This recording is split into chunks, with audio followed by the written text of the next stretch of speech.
sedang jamaah subuh yang dicintai Allah. Kita bersyukur kepada Allah, subuh ini kita semua dibangkitkan dalam keadaan ketaatan. Kita bermohon kepada Allah hingga akhir hayat kita senantiasa hidup dalam ketaatan dan kita semua wafat dalam keadaan husnul khatimah. Amin ya rabbal alamin.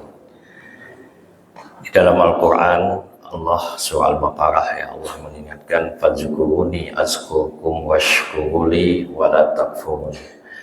Ingatlah kamu kepadaku, kata Allah, aku selalu ingat kepadamu, dan bersyukurlah, jangan menjadi orang yang kufur terhadap nikmat. Mudah-mudahan kita menjadi hamba yang senantiasa selalu bersyukur kepada Allah. Kata para ulama, syukur itu ada 3 tahapan ya. Ada syukur hati, fil qalbi ya. Jadi di dalam hati ini tidak ada protes sama Allah, selalu berbaik sangka kepada Allah, itu syukur fil qalbi ya. Kita yakin Allah pengasih, Allah penyayang. Kemudian syukur bil lisan, dengan ucapan. Jadi banyak mengucapkan hamdalah, alhamdulillah ya. Segala sesuatu kita sering alhamdulillah. Jadi tidak hanya zikir selesai sholat ya. Jadi kita biasakan untuk hamdalah, alhamdulillah. Selesai makan, alhamdulillah. Segala sesuatu alhamdulillah. Ini syukur bil lisan. Dan yang tertinggi adalah syukur dalam perbuatan, syukur bil hal, seperti sholat ini. Kita sholat hari ini adalah syukur dalam makna bahwa kita mensyukuri nikmat sehat, kuat ya. Mungkin banyak yang lebih sehat dari kita, banyak yang lebih kuat dari kita, tapi tidak berjamaah, tidak ke masjid ya. Jadi syukur yang nilainya tinggi di sisi Allah adalah syukur bil hal. Diberi Allah harta, kita bersyukur, kita beri harta itu untuk hal-hal yang manfaat ya. Diberi Allah ilmu, kita bersyukur dengan banyak memanfaatkan ilmu tadi. Ini adalah syukur dalam bentuk perbuatan. Dan saya teringat dengan hadis Rasulullah, mungkin jamaah juga sering mendengar ya, apalagi ini bulan Maulid. Ini bulan apa sekarang? Ya bulan Maulid, tapi bulan apa? Sudah Rabiul Akhir ya, Rabiul Tsani, Rabiul kedua ya. Jadi Rabiul itu ada 2, Rabiul 1, Rabiul 2. Kita menyebutnya Rabiul Awal, Rabiul Akhir. Rabiul Awal, Rabiul Tsani, Rabiul yang kedua. Di daerah lain mungkin sudah sepi ya dengan mengenang Rasulullah, tapi di daerah kita alhamdulillah kumandang untuk selalu mengenang Rasulullah itu terus ya, bahkan konon 4 bulan. Tapi jangan hanya 4 bulan ya, sepanjang tahun ya. Bukan kenduri sepanjang tahun, tapi sepanjang tahun kita selalu berupaya untuk mengingat baginda Rasulullah sallallahu alaihi wasallam ya. Jadi memang Maulid itu diperdebatkan ya. Kita tidak masuk dalam debat itu. Tapi saya hanya ingin mengingatkan sebuah hadis sahih. Waktu Rasulullah itu masuk ke kota Madinah ya, kan terkenal itu hadis dari seorang pendeta Yahudi. Siapa nama pendeta itu, ada yang masih ingat? Abdullah bin Salam. Dulu namanya Husin bin Salam. Tapi nanti dia diganti namanya sama Nabi menjadi Abdullah bin Salam. Nah dia ini masih Yahudi, masih orang agama Yahudi. Dia dengar dan menyaksikan orang lari keluar kota ya, mau lihat mana Nabi Muhammad ya, karena Nabi Muhammad itu namanya sudah viral, sudah tenar di Madinah, tapi orangnya belum tahu. Dan bahkan menurut riwayat tidak ada satu kampung pun di Madinah yang belum ada orang Islamnya. Jadi begitu Nabi datang sudah ada orang Islam setiap kampung. Walaupun ada juga yang masih belum Islam, tapi semua dusun, kampung-kampung itu sudah ada orang Islam. Itu adalah keberhasilan dakwah para sahabat. Ya, di antaranya Mus'ab bin Umair. Bahkan konon Bilal bin Rabah, seorang bukan Bilal, Abdullah bin Umi Maktum, ya, seorang buta, itu juga dia berdakwah sebelum Nabi datang. Nah, jadi kepingin semua melihat Nabi. Abdullah bin Salam lagi di atas pohon kurma, kan dia mendengar orang Arab berteriak-teriak, Rasulullah sudah tiba, Rasulullah sudah tiba. Dia juga meluncur dari pohonnya. Bibinya yang punya kebun kurma itu tanya, ada apa? Kenapa kamu harus ikut-ikutan sama orang itu? Kata Abdullah bin Salam, Rasulullah, Nabi Muhammad itu sudah tiba. Itu saja heboh kamu. Kalau yang tiba Nabi Musa, baru kita heboh, karena itu Nabi kita.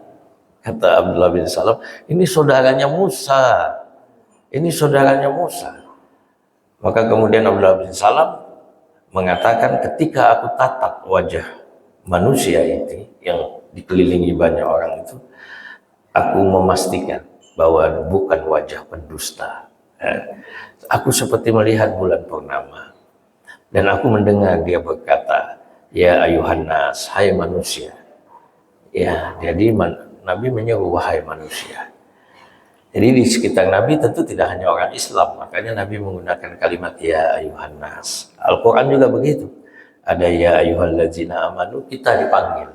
Tapi ada ya ayuhan nas, hai manusia. Jadi Nabi bersabda, ya ayuhan nas, hai manusia. Afsus salam, sebarkan salam. Alhamdulillah, satu poin ini sudah kita amalkan. Saya tadi mengucapkan assalamualaikum, semua menjawab waalaikumsalam. Sudah afsus salam. Tadi yang datang ketemu di luar sebelum masuk masjid kan bersalaman, assalamualaikum, assalamualaikum, assalamualaikum. Afsus salam, kata Rasulullah, sebarkan salam. Wa atimut ta'am, bagi makan, sering berbagi makan. Alhamdulillah, nanti selesai pengajian ada makan-makan. Sudah dua. Ya. Nanti kanduri maulid itu juga makan. Ibu-ibu bikin makanan bawa ke masjid dan sebagainya. Di samping cinta Nabi, ini juga Nabi yang menyuruh afsus salam, wa atimut ta'am. Ya. Wa atimut ta'am, bagi makan. Bahkan makanan kita bawa pulang. Kita bawa makanan-makanan saudara kita itu menjadi amal ibadah yang panjang. Saya kemarin karena saya penceramah, jadi saya diundang di Masjid Babul Iman, ya, tempatnya Ustadz Ahmad. Nah, ada maulid kemarin. Jadi kuah belangongnya enak ya saya masukin plastik, ya bawa pulang. Jadi watimut ta'am, bagi makan. Ya. Tapi bukan berarti bahwa hanya bulan maulid bagi makannya gitu ya. Terus wasilul arham, kata Rasulullah. Sambung silaturahim. Sambung silaturahim. Ya, persaudaraan, saling kunjung, memaafkan. Ya. Tidak ada permusuhan. Ya. Itu silul arham. Berat kalau kita sudah meninggal itu kita masih punya beban. Maka setiap orang yang melepas jenazah kan selalu mengatakan, mungkin dalam hidupnya ya, saudara kita ini sebagai manusia banyak bergaul, ada salah dan hilaf. Saya mewakili keluarga, mewakili almarhum, mohon bisakah dimaafkan? Nah, kan jamaah bilang kami maafkan, kami maafkan. Ketiga sudah kita lakukan, saling bersilaturahim. Nah kemudian yang keempat, Rasul mengatakan wasallu fil lail, ya. Salat malam lah, wan nasin niyam, di saat manusia sedang tidur. Nah itu salat tahajud yang kita kerjakan. Tadkhulul jannata bis salam, ini yang luar biasa. Kamu akan masuk surga, kata Rasulullah. Kamu akan masuk surga dengan salam, dengan sejahtera. Karena itu waktu kita dengar tausiah Ustadz Hermansyah waktu meninggal orang tua kita, ya, Bapak Jainal ya, Amusa, kan beliau menyampaikan tausiah, berbaik sangkalah dengan Allah, Jangan membayangkan Allah itu kejam, neraka, siksa. Allah itu Ar-Rahman, Allah itu Ar-Rahim, Allah itu pengasih, Allah itu penyayang. Hadis Nabi sahih itu hadisnya. Siapa yang mengerjakan sholat subuh jamaah, sebelumnya dia sholat isya jamaah, maka dia seakan sholat satu malam. Subhanallah. Kita tadi nggak sempat sholat malam, tapi karena kita menjaga sholat isya jamaah, kita menjaga sholat subuh ini jamaah, kita sudah mendapat pahala sholat satu malam. Bukan berarti kalau gitu tahajud nggak perlu Ustaz. Bukan, itu tahajud lebih meningkatkan lagi. Karena itu dalam ayat tahajud itu kan dikatakan Allah dengan tahajud itu akan memberikan maqam mahmuda, ya. Kita akan diberikan kedudukan yang mulia, maqam mahmuda. Kemudian juga diberikan pertolongan yang tidak terduga-duga. Nah, itu kelebihan-kelebihannya.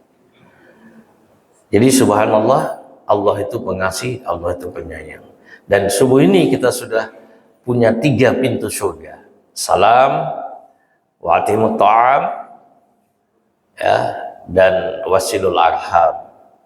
Sudah ada kunci surga kepada kita. Begitu cintanya Allah kepada kita yang memberikan kita kemuliaan. Jemaah, waktu almarhum Pak Jul hidup, saya melepas jenazah waktu itu, salah satu jamaah kita yang meninggal, ya. Selesai saya melepas jamaah, almarhum waktu itu bilang dengan saya, Ustadz, saya kepingin juga ya satu saat Ustadz tidak ada, Pak Idris tidak ada, mungkin ya Pak Mahdi tidak ada. Nah, terus saya harus melepas jenazah, kata beliau. Jadi saya mau belajar sama Ustadz nih, bagaimana melepas jenazah. Belum sempat beliau belajar, beliau sudah dipanggil oleh Allah. Artinya apa? Bahwa memang kita semua pasti akan kembali kepada Allah. Satu persatu kita akan kembali kepada Allah. Pak Jainal itu selalu hadir ya, bersama kita. Waktu ada buka puasa bersama, itu beliau yang paling aktif. Ya, saya ingat itu. Waktu buka bersama itu, sekarang kita buka puasa bersama Senin Kamis, off dulu ya, off. Mudah-mudahan bisa aktif lagi nanti. Lalu beliau itu hadir ya, selalu sholat bersama kita. Kemudian beliau sakit ya, sebagian besar kita sudah menjenguk. Beliau sakit, beliau sudah minta maaf sama kita. Pak Idris bacakan doa waktu itu di samping beliau. Kemudian tidak sempat beliau hadir, beliau sudah berpulang ke rahmatullah. Nah itu jamaah, kita semua harus menyadari bahwa hidup di dunia ini hanyalah sementara, tidak ada yang abadi. Maka perbanyaklah terus amal-amal kebaikan untuk membantu kita nanti dalam kehidupan akhirat. Karena sendiri kita di dalam kubur, tempatnya sempit, gelap ya.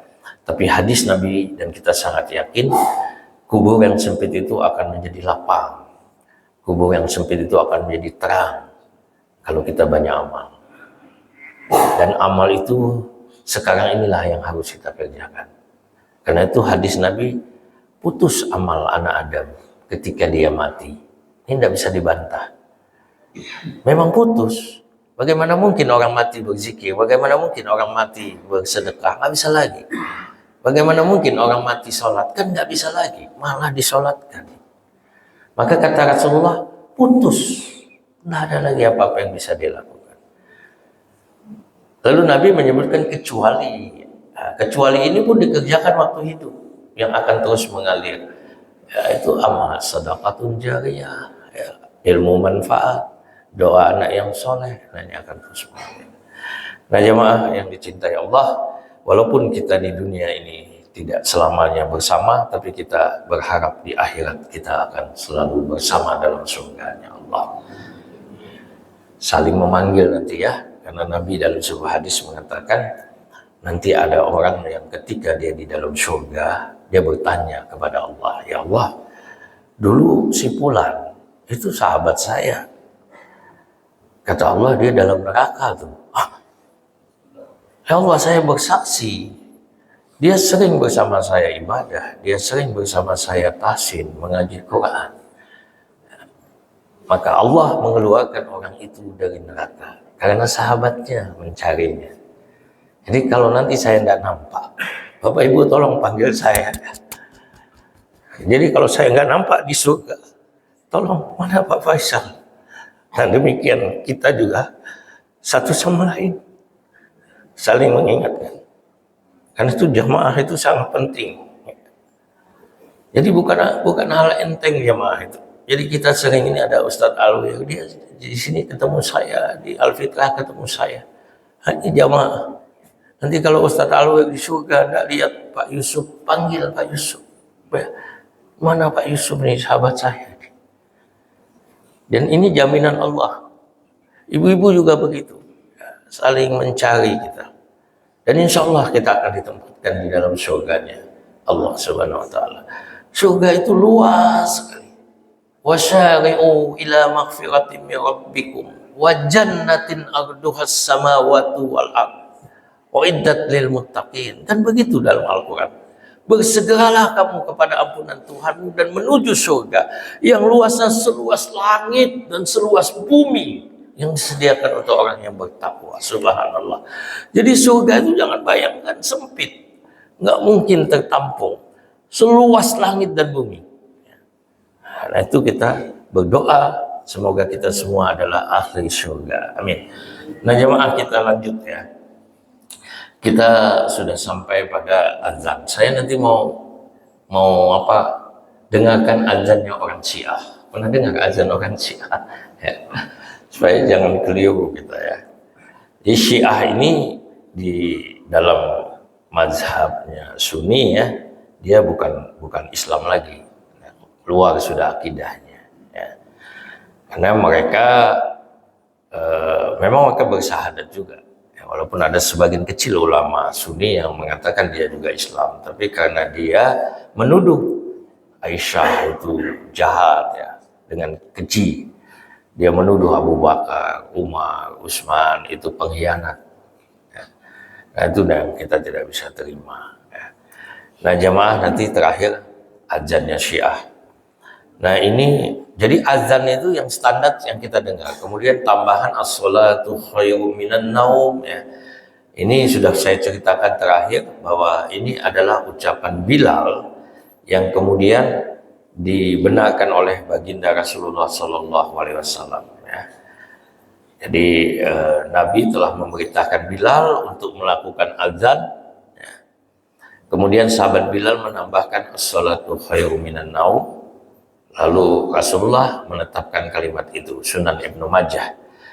Lafal sholat ini disebut taswib. Ya, apa itu taswib? Sholat lebih baik daripada tidur. Jadi kita tambah pengetahuan. Ya. Ini disebut dengan taswib. Mengingatkan kembali. Pemberitahuan setelah pemberitahuan. Hayya 'alas sholat. Ini kan pemberitahuan. Ayo sholat. Ya, tapi mungkin tidak mempan ini. Maka ditambah. Salatu khairum minan naum. Nah, ini disebut pemberitahuan setelah pemberitahuan. Mari sholat, namun diulang lagi dengan sholat itu lebih baik daripada tidur. Ini penguatan. Inilah yang makna daripada taswib. Ya. Nah, azan subuh itu di dalam hadis sahih ada 2 kali di masa Rasulullah. Ya. Jadi prinsip azan itu sekali, tapi khusus azan subuh itu pertama ada penambahan as-salatu khairum minan naum. Itu berlaku di seluruh dunia muslim yang beraliran Sunni ya. Kemudian azan 2 kali ya. Ini tidak semua tempat ya. Tapi para ulama mengatakan azan sekali ya, tetap memadai. Karena itu kalau ada kita dengar suatu tempat azannya 2 kali ya, kita tidak terkejut ya. Tiba-tiba di masjid kita ini azan 2 kali ya, banyak yang shock nanti, banyak yang sudah sholat duluan ya. Jadi kita tetap seperti biasa. Cuma ini untuk pengetahuan. Azan pertama dimulai sebelum masuk waktu subuh untuk membangunkan orang tidur. Karena itu yang umrah, yang haji. Nah itu ada azan pertama di Mekah nanti. Azan itu dikenal dengan sebutan azan fajar atau azan awal. Tujuan dari azan ini untuk memberitahu orang yang akan sholat malam dan mengingatkan orang yang akan berpuasa. Jadi kalau ada 2 kali azan itu memang menguntungkan bagi orang yang mau sholat malam dan yang mau sahur. Dia masih ada kesempatan. Tapi kalau azan sekali, begitu azan, aduh, saya mau puasa nih, sudah azan. Ya. Azan kedua menandakan sudah masuk waktu subuh. Nah, dalilnya ini hadis sahih riwayat Imam Bukhari ya. Dari Abdullah bin Mas'ud radhiyallahu anhu bahwa Rasulullah bersabda, janganlah azan Bilal. Jadi Bilal itu azannya pertama rupanya. Jadi kata Rasulullah, kalau kalian mendengar suara Bilal, jangan menghalangi dari sahur maksudnya, orang yang mau berpuasa. Ya. Jadi kata Rasulullah, kalau mendengar azannya si Bilal, jangan menghalangi salah seorang kalian dari saumnya. Sesungguhnya dia azan waktu malam untuk mengingatkan orang yang sholat malam. Ya, untuk membangunkan orang yang tidur. Ini azannya Bilal, azan pertama. Kemudian hadis dari Abdullah bin Umar, terkenal dengan nama Ibnu Umar radhiyallahu anhuma. Beliau berkata, dahulu Rasulullah memiliki 2 muazin, yaitu Bilal dan Ibnu Umi Maktum. Ya, dia seorang tunanetra yang buta. Beliau bersabda, sesungguhnya Bilal akan mengumandangkan azan di waktu malam. Artinya masih malam. Maka makan dan minumlah kalian sampai terdengar suara Umi Maktum. Kalau ada Umi Maktum mengumandangkan azan, itu artinya berhenti makan. Ya, berhenti makan. Ini mungkin dalil yang dipakai oleh orang Indonesia ataupun wilayah Asia Tenggara, imsak. Imsak. Dan satu dalil lagi, ketika ada sahabat bertanya, kapan Nabi berhenti makan sebelum azan? Dijawab, Nabi itu berhenti makan sebelum azan kira-kira orang membaca 50 ayat. Dan itu dikira-kira 10 menit. Artinya Nabi itu sudah mungkin sikat gigi, sudah tidak makan minum lagi. Tapi bukan berarti tidak boleh makan minum. Nabi persiapan. Karena itu disebut imsak. Nah, karena itu kalau imsak kita lagi yang ahli hisab misalnya kan, panjang masih. Bunyi sirena, jangan dibuang. Ya, karena masih bisa. Ya. Yang punya kopi belum habis, masih bisa, ada 10 menit. Ya. Tapi kehati-hatian Rasulullah, beliau itu berhenti sebelum azan. Ya. Jadi sehingga kalau kita umrah ataupun haji, kita tidak akan bisa dengar imsak. Ya, pakai jam saja. Di sana tiba-tiba Allahu Akbar, Allahu Akbar. Sudah. Tidak boleh makan minum lagi karena sudah azan yang kedua. Ini khusus azan subuh, ya, jemaah. Bagaimana pandangan ulama kita? Imam Nawawi dalam kitab beliau Al-Majmu' Syarhul Muhadzab ya, menyampaikan pendapat para ulama di kalangan mazhab Syafi'i bahwa sunnah hukumnya. Jadi 2 kali azan itu Imam As-Syafi'i menghukumkan sunnah. Azan pertama itu dilakukan sebelum terbit fajar. Jadi setengah jam, pokoknya sebelum fajar. Sebelum waktu subuh. Dan yang kedua setelah terbit fajar. Bila azan subuh 1 kali seperti kita ini, ini menurut pendapat mazhab Syafi'i, kalau azan subuh sekali itu bisa dilakukan sebelum atau setelah terbit fajar. Nah, jadi terbit fajar itu pas waktu subuh. Kalau belum waktu subuh, belum terbit fajar itu belum subuh, tapi boleh azan sebelum waktu subuh. Cuma ini perlu sosialisasi kalau mau menggunakan ini, ya. Jadi azan dulu pemberitahuan saja, tapi subuhnya mungkin beberapa menit lagi. Namun demikian azan subuh yang dilakukan setelah terbit fajar lebih utama. Ini menurut mazhab Syafi'i, ini kehati-hatian. Seperti yang kita lakukan ini sudah benar. tempat-tempat kita lihat, tet, nah itu fajar, baru azan. Ya. Kemudian Ibnu Qudamah dalam kitab beliau Al-Mughni berkata, adapun disyariatkan azan sebelum waktu sholat subuh, ini pendapat Imam Malik, As-Syafi'i, Imam Auza'i dan Ishaq. Ya. Sementara Imam As-Sawri, Abu Hanifah dan Muhammad bin Hasan berkata tidak dibolehkan. Ya. Jadi beliau lebih tegas, tidak boleh azan sebelum tet. Ya.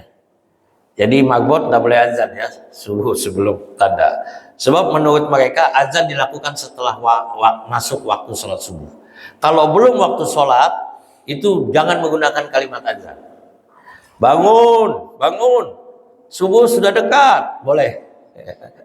Jamaah, jamaah, ya, ini sudah mau subuh, boleh gunakan bahasa kita. Ini kalau menurut Abu Hanifah, Ats-Tsauri, Muhammad bin Hasan. Tapi kalau sebelum maksud subuh, jangan gunakan lafal azan, kata beliau. Jadi lafal azan itu digunakan ketika tiba waktu sholat. Jadi sudah ya, sholat subuh kita sudah tahu ada apa, azan yang bisa 2 kali dan bisa sekali. Kemudian as-sholatu khairum minan naum. Kalau muadzin lupa as-sholatu khairum minan naum, tidak apa, ya, jangan diulang lagi azannya. Jangan diulang lagi. Jadi, nah, atau dibolak-balik setelah hayya 'alal falah kan Allahu akbar, Allahu akbar. Lupa aku ini. Langsung sholatu khairum minan naum. Enggak boleh ya. Jangan dibolak-balik. Sudah teruskan sampai selesai. Nah, azan Jumat sekarang. Azan Jumat itu di masa Rasulullah hanya sekali dan juga di masa Abu Bakar, di masa Umar. Dahulu panggilan azan hari Jumat ya, itu awalnya pada saat imam duduk di atas mimbar. Setelah imam naik, lalu assalamualaikum warahmatullahi wabarakatuh, duduk di atas mimbar.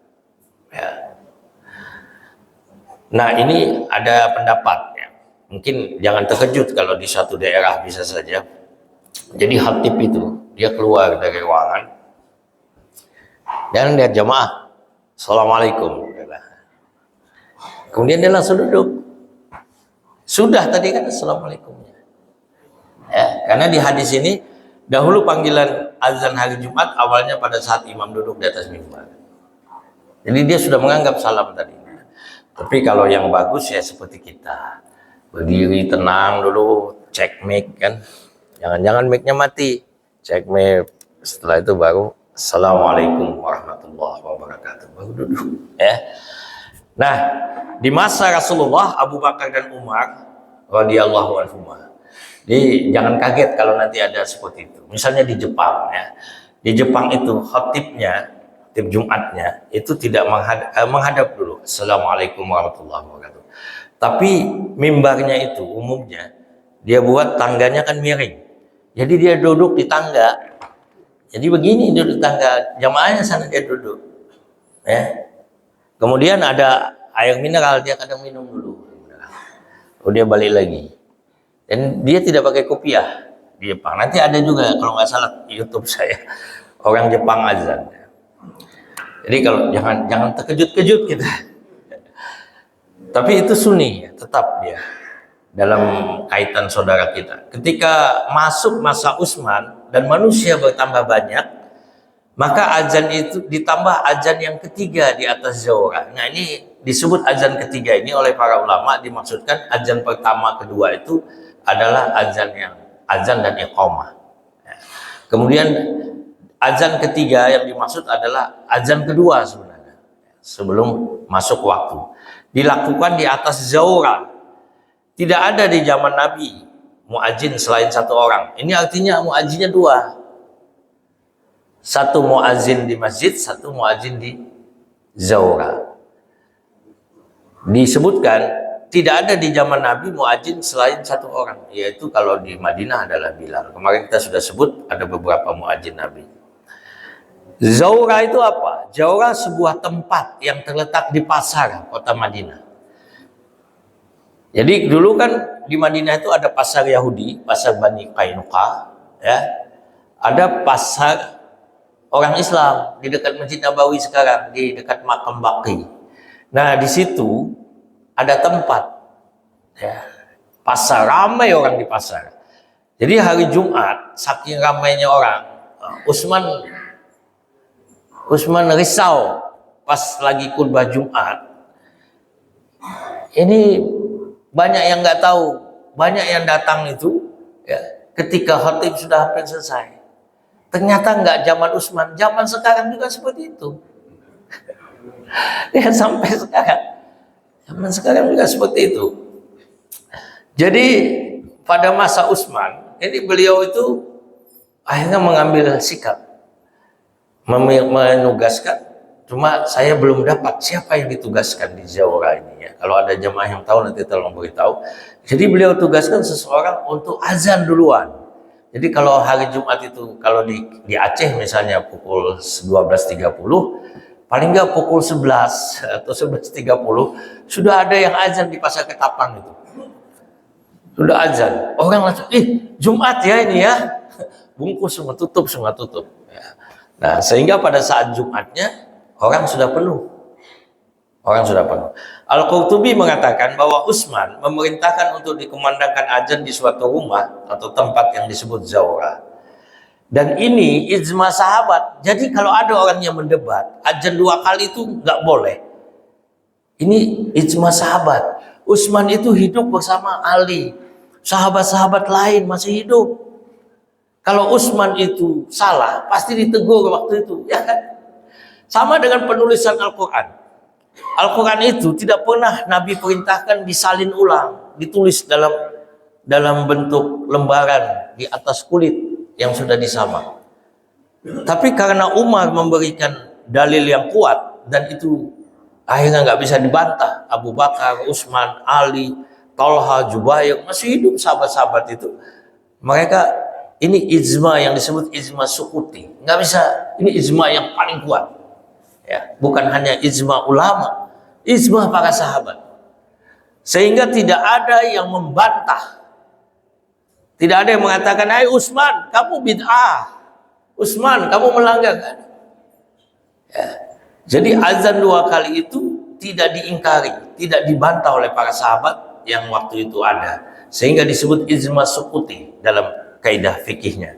Yakni satu kesepakatan para sahabat Nabi terhadap hukum suatu kasus dengan cara tidak mengingkarinya. Dan sahabat itu diam itu maknanya setuju kepada keputusan. Nah, memang yang dipersoalkan orang itu tempat azannya, ya kan? Sekarang sudah ada mic. Sekarang azannya kenapa harus di masjid? Ya, kita tidak masuk ke wilayah itu. Ya. Kalau dulu ada mic sebenarnya nggak mungkin ada azan 2 kali. Jangan berandai-andai. Pokoknya itu sudah terjadi. Azan sudah 2 kali. Jadi kalau di tempat kita azan sekali dan kita tidak akan ubah karena itu sudah kebiasaan. Tapi kalau kita ketemu satu tempat azan 2 kali, kita tahu bahwa ini ada dalilnya. Ini ada dalilnya. Ya. Adab ketika mendengar azan selain membaca doa, ya, menghentikan aktivitas duniawi. Jadi usahakan kalau ada azan lagi ngobrol berhenti. Pokoknya aktivitas duniawi berhenti. Ibu-ibu bagaimana? Ya termasuk di rumah. Kalau bisa berhenti supaya mendapat rahmat, keberkahan. Lantunkan salawat setelah azan. Baca salawat, lalu doa. Kemudian doa yang diinginkan. Karena doa antara azan dan iqamah itu mustajabah. Allahumma rabbah hadhihi da'wati tammah wassalatil qa'imah. Setelah selesai itu boleh tidak turun tangan lagi, tambah. Ya Allah, mau kesehatan, mau ketenangan, mau kedamaian, mau bahagia dunia akhirat, terus doa sampai kita mantap. Ya. Jadi doa setelah azan. Nah, ini syiah terakhir. Ya. Nasinya sudah datang belum kan? Oh sudah, ya sudah. Sabar sebentar, kita dengar azan syiah. Ya. Asal usul perintah azan dalam Islam, kalau menurut Ahlus Sunnah itu sudah kita ceritakan berdasarkan mimpi sahabat, ya, lalu disampaikan kepada Rasulullah. Syariat azan diwahyukan lewat syariat azan lewat mimpi sahabat disampaikan kepada Rasulullah, lalu Rasulullah berkata bahwa itu mimpi yang benar. Yang bermimpi itu malah 2 orang ya, termasuk Umar bin Khattab. Nah, tapi orang Syiah itu menyebutkan azan ini wahyu langsung oleh Allah kepada Nabi Muhammad SAW melalui malaikat Jibril. Nah, azan Syiah ada teks yang beda. Azan Syiah ini berdasarkan riwayat dari jalur keluarga Nabi, para ulama Syiah ya. Ada nama ulama itu Syekh Saduq dan Syekh Tusi. Dalam kitab hadisnya Syiah menyebutkan azan yang dikumandangkan sama seperti kita, Allahu Akbar 4 kali. Tapi kalau jamaah berada di suatu wilayah ya di Timur Tengah, wilayah Sunni, mendengar ada yang azan Allahu Akbarnya 2 kali, itu ada hadis. Jadi tidak 4 kali seperti kita. Jadi di kalangan Sunni itu Allahu Akbar ada yang beda, ada yang 4, ada yang 2. Itu ada hadis riwayat Imam Muslim. Tapi untuk Indonesia itu umumnya 4. Jadi tiba-tiba kita berada di suatu tempat, Allahu Akbar, Allahu Akbar. Kita biasa qomat itu kan. Pokoknya ini azan. 2 kali semua. Itu ada dalilnya. Jadi azannya Syiah sama, ada asyhadu alla ilaha illallah 2 kali, ada asyhadu anna Muhammadar Rasulullah 2 kali ya. Nanti ada yang menyebut nama Ali waliullah, tapi itu tidak semua Syiah. Ini kita lihat secara umum dulu. Syiah hayya 'alas shalah, hayya 'alal falah ada, tapi ada hayya 'ala khairul amal. Nama calon wali kota ya, calon wakil. Hayya 'ala khairul amal. 2 kali. Marilah menuju amal terbaik. Baru Allahu Akbar sama la ilaha illallah. Ini azan Syiah. Bagaimana dengan tambahan asyhadu anna aliyan waliullah? Nah, jadi setelah asyhadu anna Muhammadar Rasulullah, azan Syiah itu ada tambahan asyhadu anna aliyan waliullah. Aku bersaksi bahwa Ali adalah walinya Allah. Menurut orang Syiah sendiri, ini tambahan. Dan bagi orang Syiah yang mengumandangkan azan dengan tambahan ini dan menganggap bahwa ini bagian azan, menurut fatwanya orang Syiah itu bid'ah. Tapi boleh dikumandangkan, kata ulama itu, untuk menguatkan kedudukan Ali sebagai waliullah. Ya, ini pendapat di kalangan Syiah. Di dalam teks tadi tidak ada syahadat tambahan mengenai Ali sebagai waliullah. Syekh Saduq menegaskan ini adalah azan yang sahih menurut mereka. Tidak ditambah, tidak dikurangi. Tidak ada keraguan bahwa Ali adalah wali Allah. Akan tetapi hal itu tidak ada dalam azan yang asli. Ya, Syekh Mufid mengatakan bahwa azan hanya 18 kalimat. Tadi tanpa asyhadu anna aliyan waliullah. Sedangkan Imam Khamaini itu menjelaskan kalimat asyhadu anna aliyan waliullah bukan bagian dari azan, bukan bagian dari iqamah. Lalu kenapa ada? Kan pertanyaannya itu.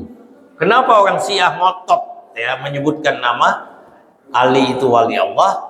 Nah, ternyata ini adalah faktor sejarah. Karena kita tahu bahwa Ali itu di masa Muawiyah keluarganya dihujat ya, bahkan putranya dibunuh. Maka kemudian pengikut Ali untuk mempertahankan posisi Ali sebagai wali Allah, maka di dalam setiap azan mereka menambahkan kalimat ini. Sekarang kita lihat azannya ya. Suara azannya saya perdengarkan.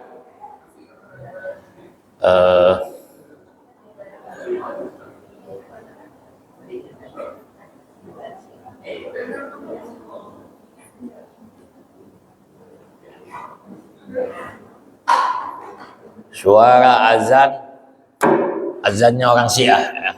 Tambahannya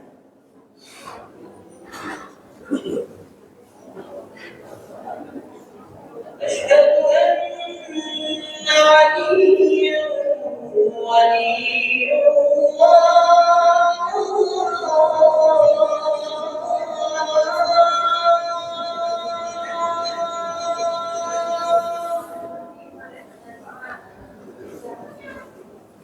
أشهد أن أمير المؤمنين عليا وأولاد المعصومين حجة الله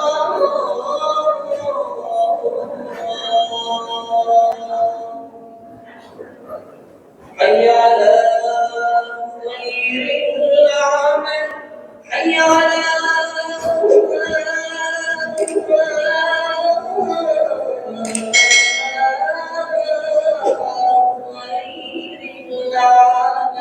Nah, jadi azannya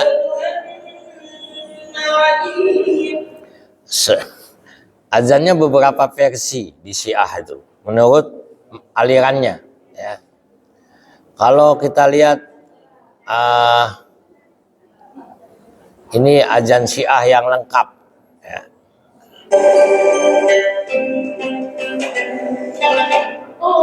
Ini azan kita. Saya ambil azan Syiah.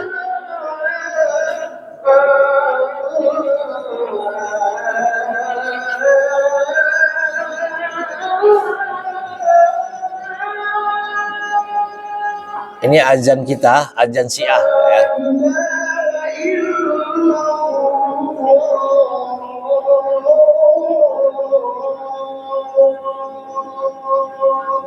Nah, setelah ini azan Syiah. Azan Syiah.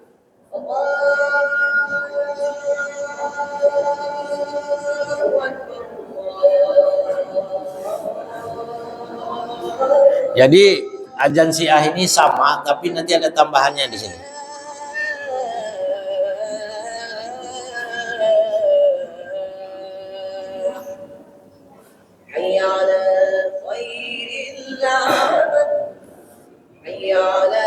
Hayya ala khairil amal.